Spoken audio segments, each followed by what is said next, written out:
Assalamualaikum warahmatullahi wabarakatuh. Salam sejahtera untuk kita semua.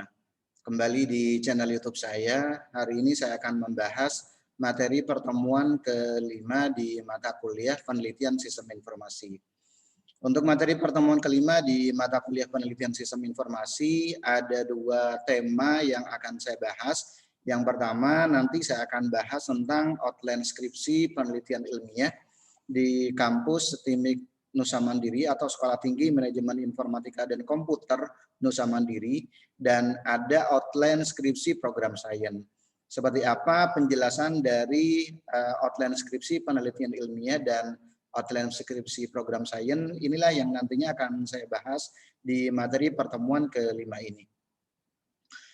Oke, untuk pembahasan dari outline skripsi penelitian ilmiah dan program sains, acuannya sih sebenarnya sama seperti yang outline skripsi yang lainnya, ada di panduan laporan skripsi, terutama untuk panduan laporan skripsi yang terbaru yaitu di tahun 2021. Oke, selanjutnya ada penjelasan dari outline yang ada di buku panduan skripsi itu sendiri yang biasa disebut dengan hands-on. Jadi hands-on skripsi di sini menjelaskan lebih detail apa yang nantinya akan dibahas, apa yang harus kita bahas, apa yang harus dibahas oleh mahasiswa yang nantinya akan mengambil outline penelitian ilmiah atau contohnya ngambil outline program sains atau nanti ngambil outline yang lainnya. Oke, jadi kurang lebih untuk buku panduannya dan hands-on-nya kurang lebih seperti ini.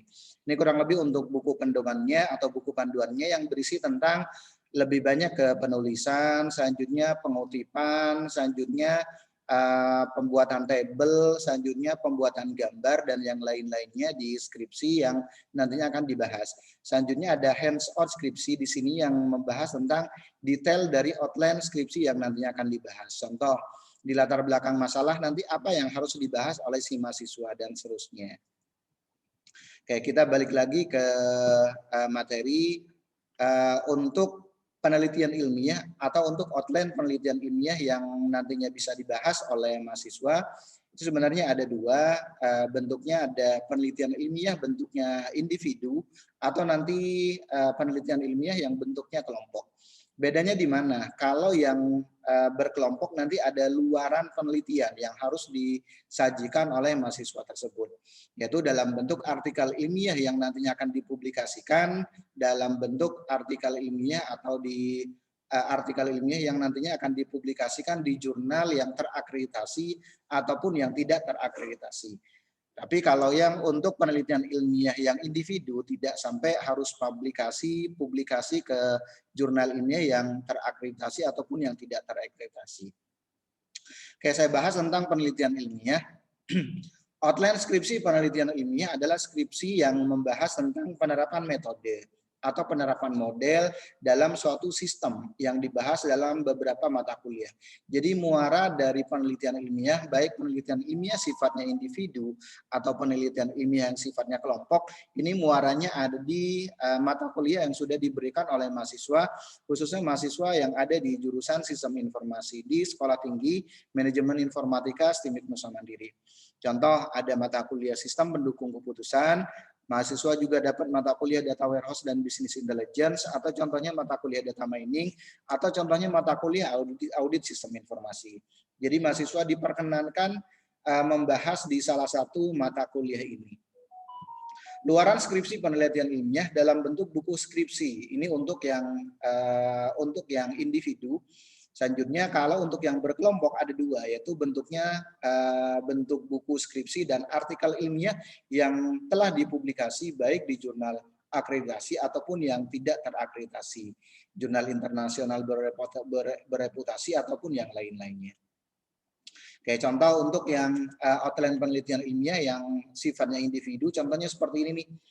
Ada lembar judul skripsi, selanjutnya lembar persembahan, lembar pernyataan keaslian skripsi, ini sebenarnya sama sampai lembar panduan penggunaan hak cipta.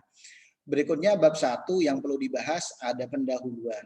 Di 1.1 latar belakang masalah yang nantinya akan dibahas, selanjutnya identifikasi masalah.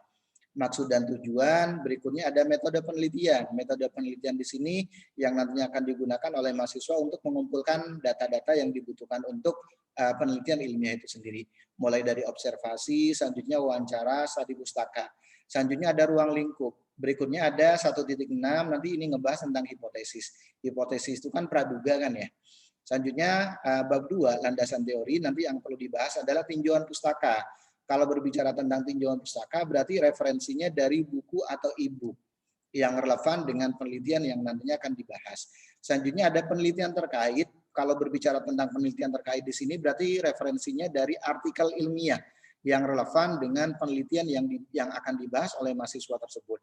Untuk penelitian terkait itu sendiri nanti minimal ada 10 artikel ilmiah yang harus disitasi oleh mahasiswa tersebut yang sesuai atau yang relevan dengan penelitian yang nantinya akan dibahas. Oke, jadi kalau tinjauan pustaka sumber referensinya dari buku atau e-book, kalau penelitian terkait sumber referensinya dari artikel ilmiah. Selanjutnya metodologi penelitian. Untuk yang metodologi penelitian di sini nanti akan membahas tentang mulai dari tahapan penelitian, berikutnya instrumen penelitian, metode pengumpulan data, selanjutnya bahas tentang populasi dan sampel penelitiannya.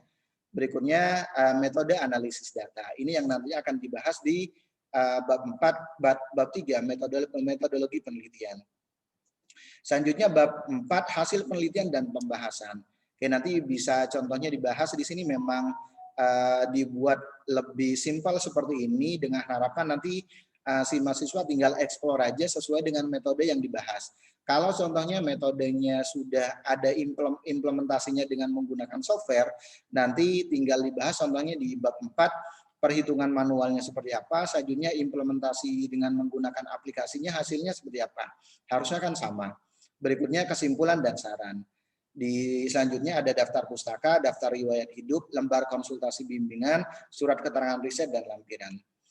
Oke, untuk penjelasan dari outline skripsi penelitian ilmiah, di sini mahasiswa wajib melakukan riset, tetapi surat risetnya opsional. Ini untuk yang outline skripsi penelitian ilmiah yang sifatnya individu.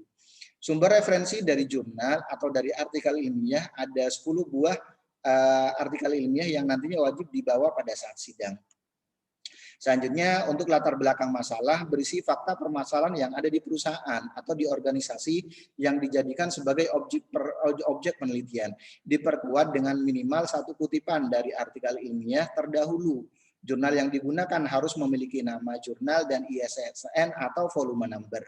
Minimal 5 tahun terakhir yang nantinya bisa disitasi oleh mahasiswa tersebut. Selanjutnya hipotesa mendeskripsikan secara konkret apa yang ingin dicapai atau harapan yang terjadi dalam penelitian tersebut. Ini untuk hipotesa yang ada di skripsi penelitian ilmiah itu sendiri, khususnya yang membahas tentang penelitian ilmiah yang sifatnya individu. Berikutnya tinjauan pustaka berisi tentang semua teori yang berhubungan dengan skripsi yang dibahas. Sumber referensinya dari buku atau nanti dari e-book. Selanjutnya penelitian terkait berisi tentang penelitian yang terkait dengan permasalahan yang diangkat. Contoh cara penulisan penelitian terkait dapat dilihat pada penjelasan di bab 2 di hands-on. Di situ sebenarnya sudah dibahas. Oke, metodologi penelitian berisi tentang metodologi penelitian yang akan dibahas dalam pembuatan skripsi. Selanjutnya hasil penelitian dan pembahasan berisi hasil dan pembahasan dari penelitian yang nantinya bisa dilakukan. Selanjutnya ada yang namanya kesimpulan. Kesimpulan di sini membahas kesimpulan menjawab permasalahan yang ada yang berisi tentang kelebihan dan kekurangan dari sistem yang kalian buat. Berikutnya saran-saran. Oke, saran di sini berisi tentang aspek manajerial, aspek sistem, dan aspek penelitian selanjutnya. Oke, saya coba buka di buku panduannya, kurang lebih seperti ini untuk outline penelitian ilmiah yang sifatnya individu. Kalau dilihat dari hands-on-nya, kurang lebih seperti ini.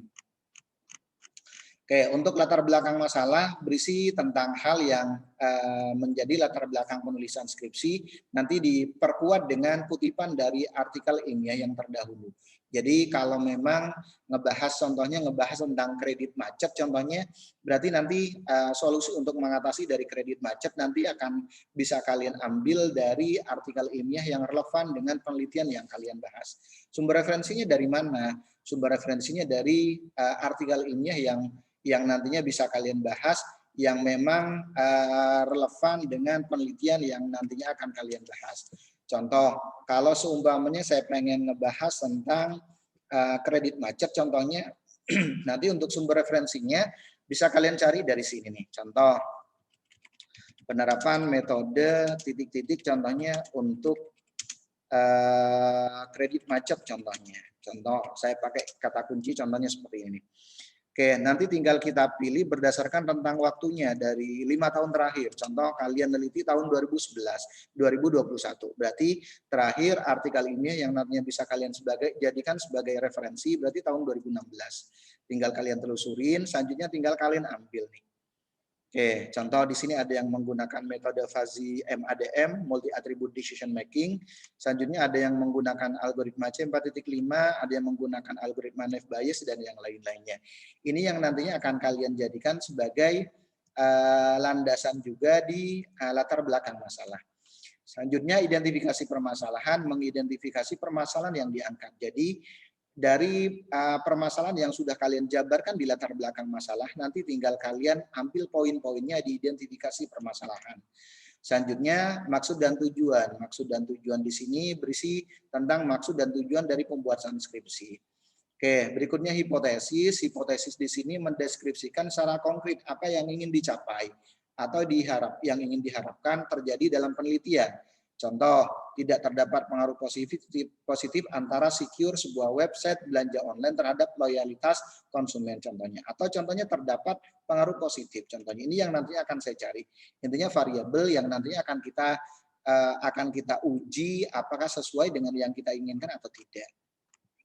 Selanjutnya untuk tinjauan pustaka di sini ngambilnya dari buku atau referensinya dari buku atau dari e-book ya.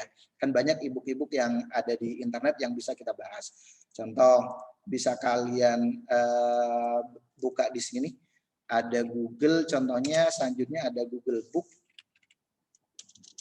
Contohnya saya mau bahas tentang sistem pendukung keputusan. Sistem pendukung keputusan contohnya. Di sini ada, kita klik buku, contohnya ada beberapa buku e-book yang bisa kita gunakan sebagai sumber referensi.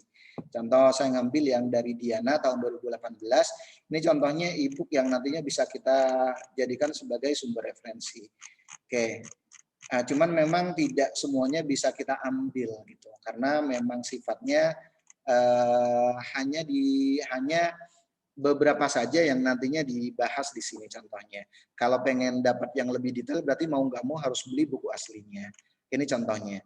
Ini bahkan ada yang tahun 2020. Ini contoh e-book yang nantinya bisa kita jadikan sebagai sumber referensi. Oke, selanjutnya penelitian terkait berisi tentang kutipan minimal jurnal yang nantinya mendukung dari permasalahan yang diangkat. Minimal kan ada 10 artikel ilmiah yang nantinya bisa kalian bahas tuh, yang relevan dengan penelitian yang nanti akan kalian bahas. Tinggal kalian bagi nanti contoh di penelitian terkait kalian referensikan contohnya ada 5 artikel ilmiah, selanjutnya di latar belakang masalah atau contohnya nanti ada tambahan yang lainnya, kalian juga kutip dari artikel ilmiah. Intinya dari skripsi kalian minimal ada 10 artikel ilmiah yang relevan dengan penelitian yang kalian bahas. Oke, selanjutnya ada metodologi penelitian, ada tahapan penelitian dan instrumen penelitian. Berikutnya ada metode pengumpulan data, populasi, dan sampel penelitian. Jadi ada berapa banyak data yang nanti akan kalian olah. Berikutnya apakah kalian akan mengolah semuanya atau hanya diambil sampel aja. Oke, hasil penelitian dan pembahasan di sini seperti yang tadi sudah saya bahas. Kalau memang kalian membahas contohnya metode yang memang ada implementasinya dengan softwarenya. Contohnya saya menggunakan algoritma C4.5 contohnya atau menggunakan algoritma AHP. Di situ kan sudah ada aplikasi yang bisa kalian gunakan. Kalau AHP contohnya ngitung manualnya seperti apa. Selanjutnya kalau nanti saya pakai aplikasi seperti Expert Choice, hasilnya seperti apa. Sama seperti kalau sumamnya saya menggunakan algoritma C4.5. Kalau saya ngitung manual seperti apa hasil dari algoritmanya. Kalau saya menggunakan aplikasi Rapid Manner contohnya atau menggunakan aplikasi yang lainnya hasilnya seperti apa. Atau contohnya menggunakan Orange dan yang lain-lainnya hasilnya seperti apa. Ini kurang lebih penjelasan dari outline skripsi untuk penelitian ilmiah. Oke, berikutnya saya akan bahas tentang outline skripsi berikutnya. Ada outline skripsi perancangan program sains. Oke, untuk outline skripsi perancangan program sains, ini subbabnya kurang lebih seperti ini. Di bab 1, yang perlu dibahas adalah latar belakang masalah, identifikasi permasalahan, perumusan masalah, maksud, dan tujuan. Berikutnya ada metode penelitian, teknik pengumpulan data, ada observasi, wawancara, dan studi pustaka. Selanjutnya metode pengembangan, karena memang kalian diminta untuk sampai membuat aplikasi. Mulai dari contohnya pengembangan pakar, jadi outline skripsi perancangan program sains sebenarnya implementasinya dari mata kuliah sistem pakar salah satunya. Atau kalau kalian dapat mata kuliah artificial intelligence atau kecerdasan buatan. Selanjutnya 1.5 pengembangan pakar di sini nanti seperti apa? Nanti pengembangan dari aplikasi yang akan kalian bahas. Selanjutnya pengembangan software. Pengembangan software di sini kalian mau menggunakan metode pengembangan software dalam bentuk apa yang ada di metode SDLC. Apakah akan menggunakan waterfall atau menggunakan metode RAD atau prototyping atau menggunakan the way prototyping.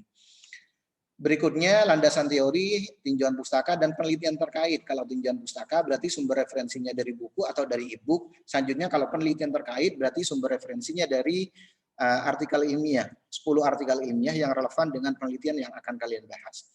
Selanjutnya bab 3, analisa dan rancangan sistem berjalan. Tinjauan perusahaan, contohnya sejarah perusahaan dan struktur organisasi. Selanjutnya ada pengumpulan data pakar. Pengumpulan data pakar di sini mulai dari objek pakarnya siapa yang harus kalian bahas. Nah, untuk yang objek pakar di sini minimal kalian riset di bisa di satu institusi dengan minimal 3 orang pakar. Atau contohnya kalian riset di beberapa institusi yang terdiri dari minimal 3 orang pakar. Selanjutnya hasil wawancara dengan pakarnya seperti apa gitu. Berikutnya algoritma di sistem pakar, nanti algoritmanya dari sistem yang nanti akan kalian kembangkan. Berikutnya ada basis pengetahuan. Basis pengetahuan di sini nanti tinggal kalian implementasikan dari menggunakan tabel pakar. Jadi dari basis pengetahuan yang sudah kalian peroleh, contohnya data dan fakta yang sudah kalian peroleh. Contohnya kalian mau bahas tentang penyakit ginjal contohnya. Tentunya kan kalian sudah dapat data dan fakta tentang penyakit ginjal. Mulai dari penyakit ginjal, berikut contohnya jenis penyakit ginjal, berikut solusinya. Kalau terindikasi penyakit ginjal harus seperti apa. Baru selanjutnya nanti tinggal kalian gabung dengan menggunakan tabel pakar. Di mana biasanya tabel pakar di sini terdiri dari kalau semuanya saya bahas tentang penyakit ginjal, berarti terdiri dari gejala dan jenis penyakit ginjal. Selanjutnya rule-rule yang ada di pakar. Rule-rule yang ada di pakar di sini ambilnya dari tabel pakar sebenarnya. Nanti bentuknya kalian bisa menggunakan logika if. Selanjutnya baru terbentuk pohon keputusan. Pohon keputusan yang akan kalian bentuk contohnya seperti apa. Nah, aplikasi yang akan kalian buat harus sama nanti dengan pohon keputusan yang sudah kalian gambarkan. Oke, berikutnya implementasi dan pengujian sistem, analisa kebutuhan software, desainnya, database-nya seperti apa, berikutnya software arsitektur, berikutnya user interface-nya. Berikutnya ada code generation dan testing, di sini minimal kalian bahas tentang black box testing.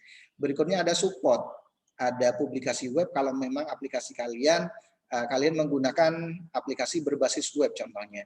Selanjutnya spesifikasi hardware dan software yang kalian gunakan untuk mengembangkan aplikasi tersebut. Bab 5, penutup, kesimpulan, dan saran. Oke, berikutnya ada daftar pustaka, daftar riwayat hidup, lembar bimbingan skripsi, dan surat keterangan riset. Untuk lampirannya, ada lampiran A dan lampiran B. Lampiran A, daftar pertanyaan, kuesioner, riset, wawancara dengan pakar, pertanyaan-pertanyaan yang kalian sodorkan ke pakar itu seperti apa. Berikutnya ada lampiran B, daftar pertanyaan, kuesioner riset, baik itu post ataupun post test ataupun kuesioner riset ya. Kuesioner riset di sini merupakan post testnya. Untuk yang lampiran B, kalau wawancara pakar di sini berarti sebelum aplikasi kalian kembangkan, sebelum kalian kembangkan aplikasinya. Tapi kalau yang post test di sini berisi tentang kuesioner setelah aplikasi kalian sudah jadi. Mahasiswa wajib melakukan riset di satu tempat atau lebih, tetapi jumlah pakar yang diwawancara minimal 3 orang pakar. Riset pada 3 orang pakar sifatnya wajib, tapi surat riset sifatnya opsional. Selanjutnya, jika riset dilakukan lebih dari satu tempat, maka tinjauan perusahaan dan struktur organisasi berisi salah satu dari tempat riset tersebut. Selanjutnya, sumber referensi dari artikel ilmiah bukan 3 ya, tapi 10 artikel ilmiah. Berikutnya latar belakang masalah berisi fakta permasalahan yang ada di perusahaan diperkuat dengan minimal 1 kutipan jurnal penelitian yang terdahulu. Kutipan jurnal dibuat dalam satu paragraf berisi tentang permasalahan dari jurnal yang dikutip. Jurnal yang dikutip digunakan harus memiliki nama jurnal dan ISSN dari jurnal tersebut. Oke, contoh. Saya akan bahas contohnya di buku pedoman skripsinya. Oke, contohnya seperti ini.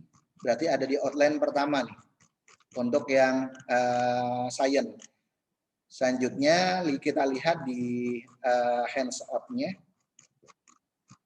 Hands-out-nya sudah jelas, sudah sangat jelas. Contohnya untuk yang outline science. Kalau dulu namanya outline sistem bakar. Oke, contoh seperti ini yang nantinya perlu kalian bahas. Oke, seperti ini kan untuk pembahasan dari outline-nya. Ini untuk outline-nya program sains baik di jurusan sistem informasi ataupun di teknik informatika. Oke, penjelasannya untuk pendahuluan berisi fakta permasalahan yang ada di perusahaan, diperkuat dengan kutipan jurnal penelitian yang terdahulu. Contoh, di sini persoalan waris contohnya seringkali menjadi krusial yang terkadang memicu perselisihan dan yang lain-lainnya. Selanjutnya kita kutip dari satu penelitian terkait yang memang sudah membahas tentang permasalahan waris contohnya dan seterusnya. Identifikasi permasalahan mengidentifikasi masalah yang terjadi di institusi atau perusahaan tersebut. Jadi permasalahan yang ada di latar belakang masalah nanti kita ambil poin-poinnya. Contohnya seperti ini nih contohnya. Kurangnya pengetahuan pihak-pihak yang terkait dengan pengetahuan ilmu waris contohnya dalam Islam. Keterbatasan pakar yang menguasai tentang ilmu waris Islam yang dapat membantu memberikan solusi tentang pembagian waris contohnya. Selanjutnya perumusan masalah di sini berikut perlu dibuat sistem bakar contohnya. Ini contohnya. Berikut ini contoh penulisan perumusan masalah. Silakan nanti kalian sesuaikan dengan kasus yang bisa kalian bahas contohnya. Berikutnya ada maksud dan tujuan. Berikutnya ada teknik pengumpulan data mulai dari observasi, wawancara, dan studi pustaka. Selanjutnya ada model pengembangan sistem. Di sini mulai dari pengembangan pakar berisi mengenai metode yang digunakan. Misalnya metode inferensinya, apakah kalian menggunakan forward chaining atau menggunakan backward chaining.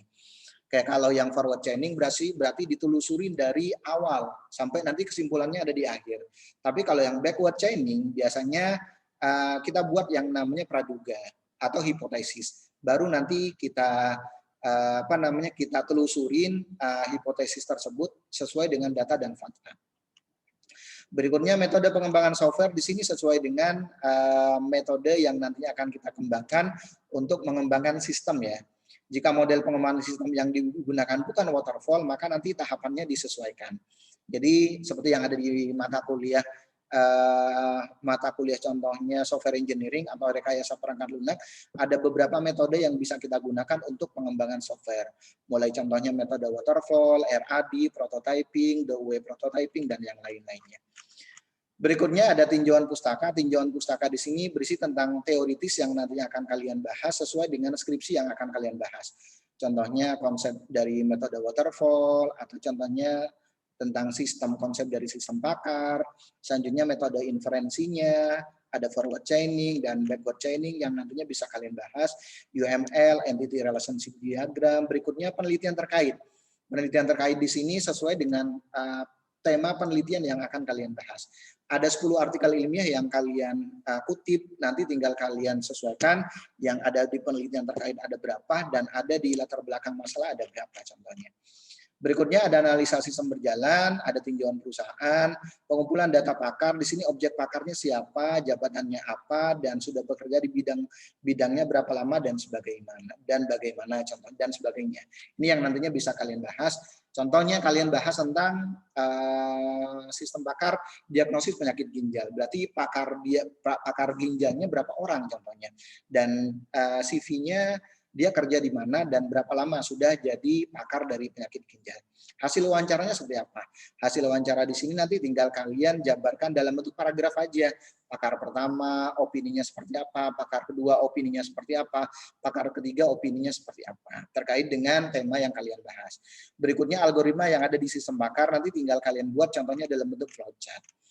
Selanjutnya basis pengetahuan. Contoh kalian buat tabel pakar. Tabel pakar di sini contohnya setelah kalian mengumpulkan data-data yang ada terkait dengan penelitian yang nantinya akan kalian bahas. Contoh kalian sudah kumpulkan data gejala penyakit ginjal, berikut jenis penyakit ginjal. Nanti tinggal kalian gabungkan, contohnya seperti ini. Contoh kalau gejala penyakit ginjal contohnya jenis A, nanti gejalanya ada nomor 1, nomor 2, nomor 3 dan seterusnya contohnya.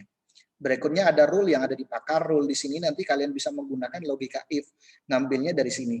Jika gejala 1 dan gejala 2 dan gejala 3 dan gejala 4, nanti jenis penyakitnya apa. Berikutnya kalian buat yang namanya pohon pakar. Pohon pakar di sini hierarki struktur yang terdiri dari not. Yang nantinya paling bawah di sini merupakan jenis penyakitnya ya. Oke, selanjutnya implementasi dan pengujian sistem, mulai dari analisa softwarenya, tahap analisis, use case diagramnya nanti seperti apa, desainnya, mulai dari database-nya, rancangan IR diagramnya contohnya seperti apa, spesifikasi filenya nanti seperti apa, berikut software arsitekturnya contohnya, berikut user interface-nya, tampilan form yang kalian buat. Selanjutnya code generation-nya kalian bisa ngambil dari salah satu form yang kalian buat. Baru nanti kalian buat yang namanya testingnya. Testingnya kalian buat dalam bentuk black box testing saja contohnya.